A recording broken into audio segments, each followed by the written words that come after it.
Ubernerds do Brasil. Hoje, gênio versus gênio. Alan Moore versus Neil Gaiman.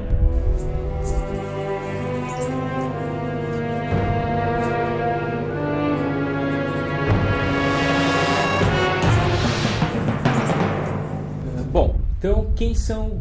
Dispensa a apresentação, mas só para a gente dar uma contextualizada, né?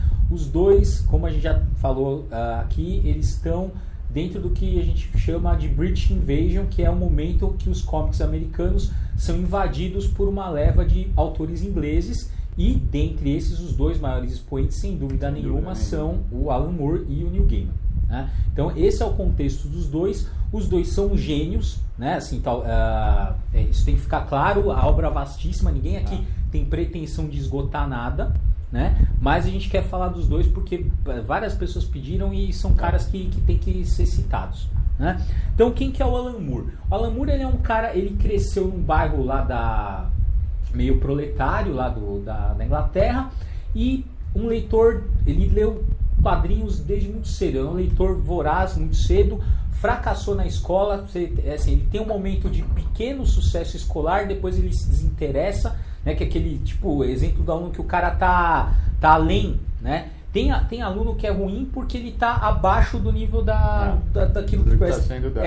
Mas também a escola perde esse cara que tá além, né? Então o Alan Moore é esse cara.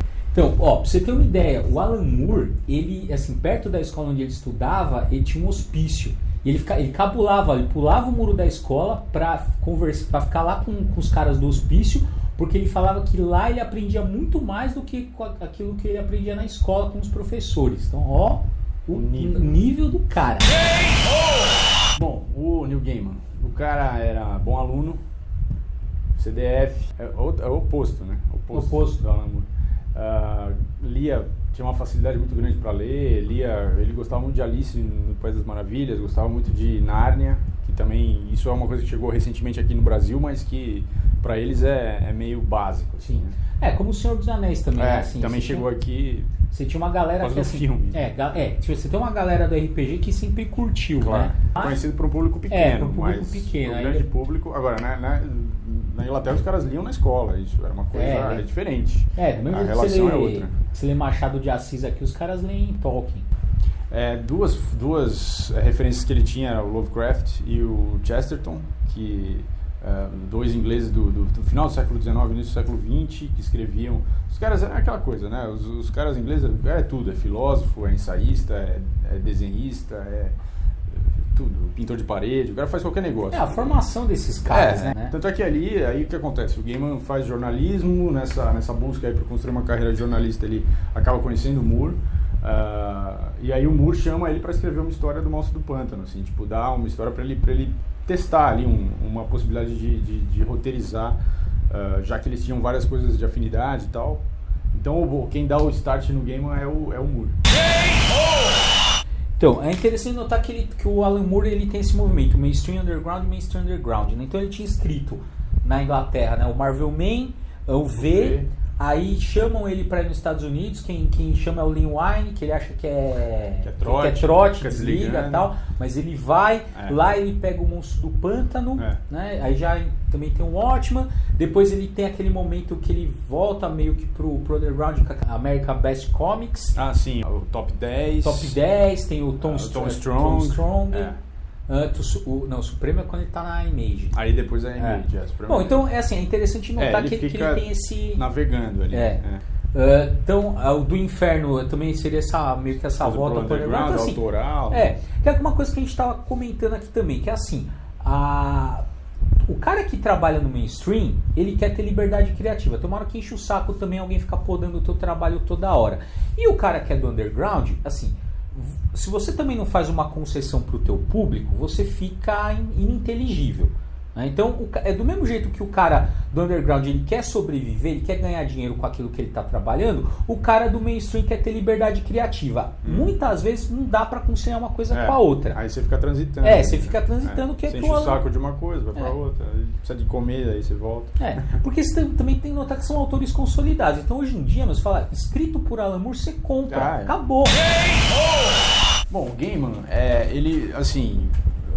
um primeiro trabalho que ele fez de renome e tal, já para as editoras grandes, é o Orquídea Negra, que ele já fez, já subvertendo uma história de super-herói e tal, pegando um personagem underground lá. Depois já é o Sandman, então assim, já é uma coisa explosiva. Grandiosa. Aí o Sandman já define toda uma nova, um novo nicho de mercado, uma nova linha editorial para os quadrinhos americanos, define uma nova forma de trabalhar, inclusive. E aí na esteira disso aparece um monte de outros autores e tal. Então o impacto dele para a indústria é muito grande.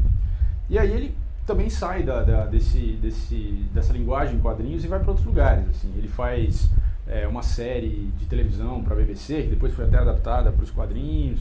Saiu também na finada Vertigo, saiu. Saiu. É do Mike Carey, que é o... é a adaptação. E aí ele escreve romances também, de ficção. Tem o Deus Americanos, tem o Anansi Boys. Ele escreve até literatura infantil, tem esse aqui, Eu Troquei Meu Pai por um Peixinho Dourado. Ele faz experimentalismos, ele faz o Mr. Punch também, que é mais ou menos isso, só que não é para criança e tal. Sempre trabalhando muito com o Dave McKean, que é um amigo dele lá, que é um artista plástico bastante hábil, assim, e que faz todas as capas do Sandman. Então é isso, ele tem esse impacto de a principal obra dele, de transformar o mercado mesmo. Agora a gente vai falar então de uma obra específica, gente. É o Alan Moore, cacete. Tem um monte de coisa, tem do Inferno, tem tem Miracle Man, tem Prometeia, tem Extraordinária, tem o Necronomicon, que é uma coisa mais nova, mas... Então assim, é um monte de coisa, mas a gente preferiu ainda falar do Watchmen, que é a grande obra, né, pelo menos mais conhecida dele, é o Watchmen, né? Por quê, né, que a gente resolveu escolher? Porque a gente vai pegar o Watchmen e o Sandman. Os dois marcaram produção de uma época, né? Então o Watchmen, ele ditou praticamente o ritmo de produção de quadrinhos por 20 anos depois, né? Seria o começo da Era de Ferro lá, que é aqueles super-heróis adultos, né, amargurados, atormentados e tal. E o Watchmen, cara, o que é? O Watchmen, ele é uma história com super-heróis, né? Então, mas não é uma história de super-herói. Por quê? Aí você fala, não tem nada. Não, tem a ver sim. O Alan Moore aqui, ele fez propositalmente o quê? Ele pegou todos os elementos clássicos de uma HQ de super-herói e não coloca. Então, por exemplo, clímax. Qual que é o final do Watchmen? Todo mundo sabe. Então assim, aquilo lá não é um clímax, lá é um anticlímax. Né? Os heróis têm falha de caráter propositalmente, né? Problemas sexuais. Então assim, ele pegou os elementos ali e desvirtuou. Então é uma excelente história, mas não é uma história do gênero super-herói, embora trabalhe com super-herói. E aí que você vê que é a pegada do gênio, porque aquele enfoque determinou como seria a produção praticamente dos próximos 20 anos. Né? Ou seja, ele conseguiu revigorar, conseguiu botar fôlego numa coisa que não tinha. Como a gente falou nas referências que ele tinha, né? Se ele tinha como referência o Nárnia, ou o Senhor dos Anéis, ou esse tipo de saga, na verdade isso aqui é o Senhor dos Anéis dele, né? Isso aqui é a Nárnia dele. Ele fez uma história que tem toda uma mitologia que possibilita milhares de outras histórias. Então, ele criou um universo fechado. E assim, ele coloca dentro disso um monte de referências. Então ele traz da literatura, da história, da filosofia, vários conceitos e momentos e situações, e ele vai incorporando isso na história para dar um peso para a história de atemporalidade. Então essa costura que ele faz e a forma como ele constrói arco, porque isso também é uma coisa muito construída nesse momento aí. A história lá do Sandman começa ainda muito dentro do universo DC. A partir do momento que começa a funcionar e vender, ele sai do universo DC e faz um universo próprio, que hoje é incorporado ao universo DC lá na continuidade, mas... hoje em dia, depois do 952, eu não sei qual que é o status do negócio, mas é interessante, que assim, o cara começa ali dentro e fica usando maior. Os personagens da Liga, inclusive, porque ele estava tentando fazer uma amarração. Mas foi uma condição imposta. Foi uma condição imposta, mas só que aquilo foi ficando tão maior e foi tendo um público que não era o público tradicional deles, que falou, não, peraí, vamos deixar esse cara, vamos soltar esse cara pra gente pegar um mercado novo. O Sandman funda a Vertigo, é na esteira do sucesso do Sandman que você vai justificar a criação de um selo da DC específico para um público que não era o público da DC. E você pode ver, a maioria nessa época, pelo menos no começo, o Vertigo é variação de Sandman. Com todas essas amarrações que ele faz e toda a referência que ele tem para poder escrever isso, ele cria uma obra que tem uma densidade que raras vezes se viu nos quadrinhos. Por isso que é tão fundamental a obra dele. Porque ele também eleva o gênero quadrinho a um nível de qualidade e de densidade que nunca antes tinha sido feito. Acho que isso vale a pena ressaltar dos dois. Assim, eles são dois caras que estão tentando ver até onde você pode ir. Levar essa mídia. Vamos ver até onde isso aqui vai. Vamos tentar ver onde é que é o limite. Né? O Alan Moore, pela desconstrução, muitas vezes, ele fica subvertendo alguns padrões de história, e o Gaiman porque ele eleva a mídia. Né?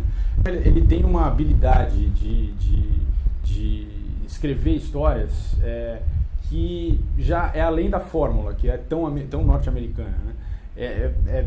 Ele obviamente usa fórmulas, como todo mundo usa, mas ele tem uma certa elegância a usar a fórmula. É por isso que a British Invasion fez tanto sucesso. Os caras chegou uma hora ali que ninguém aguentava mais aquela mesmice.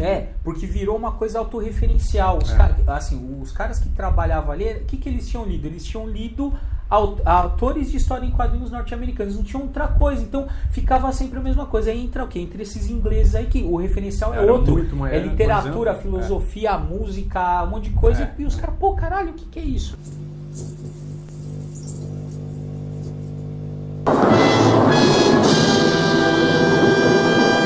Então, galera, não dá pra esse menino opinar. Ele tá um pouco abaixo do nível da discussão hoje. Não dá. Ele tem boa vontade. Ele é o anelzinho dele verde, ele tem, né, força de vontade, mas assim, QI e força de vontade são coisas bem diferentes. Muito diferentes. Então, assim, mas assim, o hashtag tá valendo ainda, viu? Manda lá, tal, ele tá... É bacana, ele não é nenhum gênio, mas... Mas é o audiório. É Lanterna Verde.